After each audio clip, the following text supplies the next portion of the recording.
As we all know, Dana White and the powers over at the UFC HQ rely heavily on pay-per-view buys to fill out their bank accounts, and as the sport grows, those pay-per-view buys will hopefully grow soon too, from Dana's point of view. But what are the biggest pay-per-view events so far? Today we're going to be discussing the biggest pay-per-view events in UFC history, so stay with us. Let's jump in, starting with UFC 207 at number 10. On Friday the 30th of December, 2016, Ronda Rousey and Amanda Nunes attracted 1.1 million pay-per-views as they battled for the women's UFC bantamweight title. Nunes managed to get the better of her American counterpart via TKO. Also on the card was the men's bantamweight title fight between long feuding rivals Dominic Cruz and Cody Garbrandt. Cody scored a massive decision over the champion to win the title, but he would lose the belt in his next fight to TJ Dillashaw. TJ was also making an appearance on the card at 207, delivering a one-sided performance by outclassing John Lineker before he got popped for PEDs.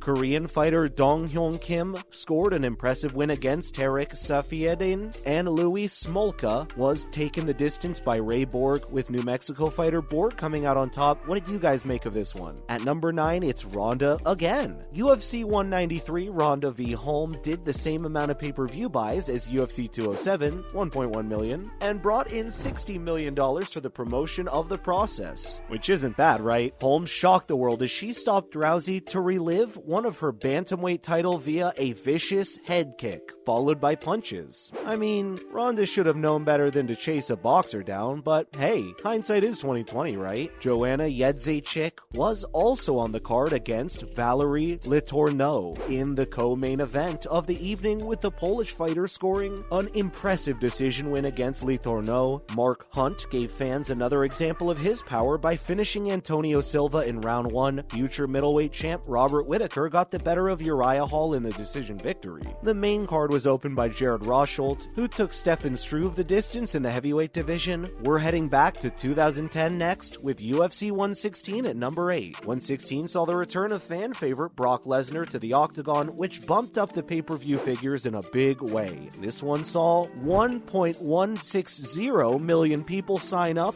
making the company $55 million. Lesnar retained his heavyweight title against Shane Carwin, impressively winning by arm triangle choke in the second round. We also saw Chris Laban beat Japanese-Korean fighter Yoshihiro Akiyama via submission, awarded fight of the night. At the same time, Chris Little also tapped Matt Brown in the second round of their bout. Wins completed the card for UFC legends Stephan Bonnar and George Sotiropoulos. Do you guys remember watching UFC 116 back in the day? UFC 200 is in at number 7. Stay tuned. 200 was a super stacked card initially supposed to feature Nate Diaz up against a certain Conor McGregor, but the fight was unfortunately rescheduled. The event did 1.2 million pay-per-view buys, making an impressive $71 million for Frank and Lorenzo before they sold up to the incoming Zuffa group. The event was headlined by Amanda Nunes and Miesha Tate, with the Brazilian scoring a rear naked choke win in the first round to defend her title. Looking back at what Nunes has gone on to do, it's safe to say that fight was a bit of a mismatch, even if Tate was a champ coming into the fight. Brock Lesnar and Mark Hunt fight ended in a no contest, while in the light heavyweight division, Daniel Cormier beat Anderson Silva, who wasn't the Anderson we all knew and loved.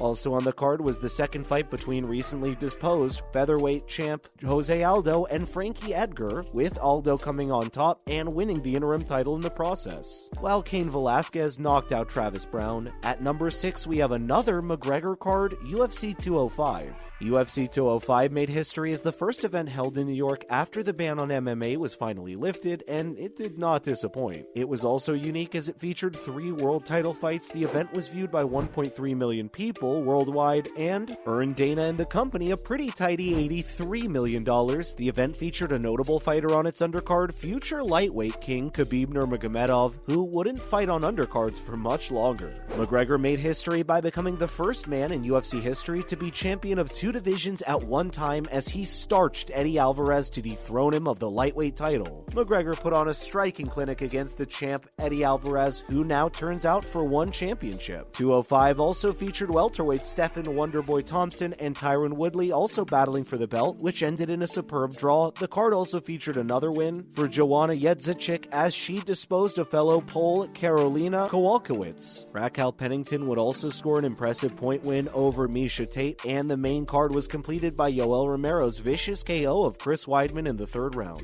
UFC 194 is up next. Another one on the list to feature Conor McGregor, UFC 194, was the rescheduled fight between McGregor and Aldo, which was initially supposed to be at UFC 189. The event did 1.4 million pay-per-view buys and netted the UFC a cool $80 million. This was the event where Conor McGregor finally properly announced himself with a world title after months and months of goading Brazilian champ Jose Aldo. He took up residence in the Brazilian's head as well. The longtime champ rushed out at McGregor, which was very uncharacteristic for him, as he was known for his systematic approach. McGregor capitalized, knocking the champ out in 13 seconds. In the process, he would break the record for fastest title win ever. The event also featured another title fight as Luke Rockhold knocked out Chris Weidman for the middleweight belt. Damian Maia, Max Holloway, and Yoel Romero were competing the card, who all bagged decision victories. Number 4 in UFC 196. Would you believe it? Another Conor McGregor fight, which goes to prove to everybody why Dana White was right to invest in the Irishman. The event made the promotion $80 million, with 1.5 million people tuning in to see McGregor take on Stockton's own Nate Diaz. This was the first fight between the pair, with Diaz coming out strangling the Irishman with a rear naked choke win after McGregor appeared to gas early. Miesha Tate finally struck gold after pulling off a superb win over Holly Holm after largely being dominated throughout most of the fight. Tate won via rear naked choke in the 5th and final round. Amanda Nunes also scored a decision win over future champion Valentina Shevchenko, and they were also big wins for Ilir Latifi and Corey Anderson. At 3, it's UFC 100. UFC 100 saw more than 1.6 million fans tune in for a super stacked card with 2 world championship fights, making a profit of $82 million. Yoshihiro Akiyama was first out of the main card, taking on and beating Alan Belcher via split decision. John Fitch and GSP also made an appearance, getting the decision wins they had come for before. There were big knockout wins for Dan Henderson against Michael Bisping, who were facing off against each other on their year's season of The Ultimate Fighter, and Brock Lesnar against Frank Mir in a rematch of their UFC 81 bout. Do you guys remember Hendo's epic KO from UFC 100? At 2, we have UFC 202, Stay Where You Are. You won't be surprised to discover Conor McGregor features next. Who would have guessed it? UFC 202 had 1.65 million viewers and made the company a tidy profit of $90 million. This was the rematch between McGregor and Nate Diaz after the American had tapped McGregor for the first fight. The Notorious would end up scoring a decision win over Diaz. The other fight on the main card all finished via KO or TKO, with Anthony Rumble Johnson showing his insane power by finishing Glover Teixeira. Donald Cerrone also KO'd Rick Story with a trademark head kick, and Mike Perry and Tim Mean delivering big knockout wins. Which was your favorite fight of this card? And your biggest pay-per-view event of all time is UFC 229. This one is comfortably at the top of the list, with 2.4 million buys and earning the UFC a massive $180 million.